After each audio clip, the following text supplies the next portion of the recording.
Okay, so if you know the sine of an angle in a unit circle, can you find its cosine? So you may have found a few ways to do this, but I'll show you one. So let's say if we do know it's a unit circle, so we know that that's going to be 1. And if we know the sine value, that tells us that we know that this length is sine of theta, whatever theta is. Okay, so remember, that is an actual length. It's like a decimal value.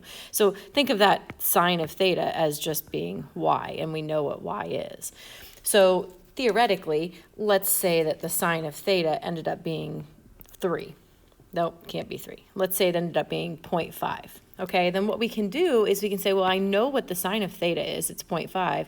To find the cosine of theta, which is x, I can just use the Pythagorean theorem, right? So we can say that 1 squared is going to be equal to just y squared plus x squared. And then really that's just saying 1 squared equals the sine squared plus the cosine squared. And if you know the cosine squared or you know sine squared, then you can find the other missing value. So then this is an actual application of that. So it tells us that the angle theta has a cosine of 3/4. So if I were to draw in my lines to show my height and my length, what I'm being told is that this length, which is my cosine value, is 3/4. I want to figure out the exact coordinates. Well, I already know that the x coordinate for Q is going to be 3/4, right? Now I just got to find out, because that's my cosine value. Remember, our point is always going to be the cosine of theta and then the sine of theta. So if I know the cosine of theta is 3/4, all I have left to do here is figure out the sine of theta. Well, that's pretty easy to do since we just have a right triangle. We know 2 of the 3 sides. Let's go ahead and just call this y for now. So I can set up a Pythagorean theorem that says exactly like what we were talking about before. 1 squared equals 3/4 squared plus y squared. And then we solve that for y.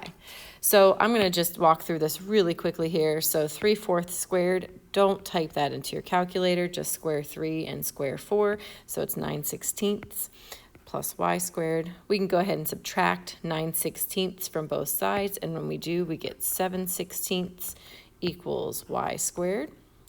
And then to solve for y, I'm going to do the square root of both sides.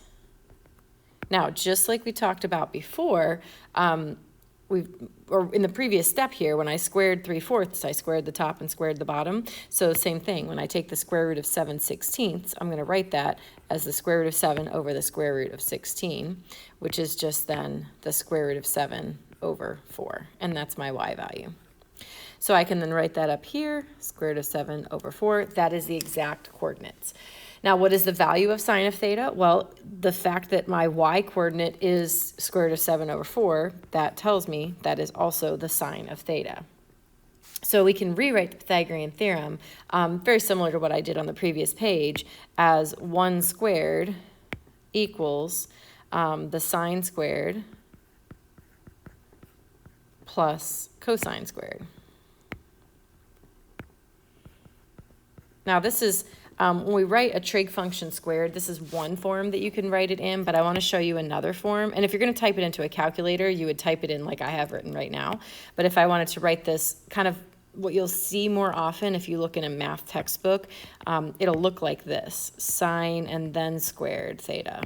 So just so you're not thrown off if you see that notation somewhere else. Those two things mean the same thing.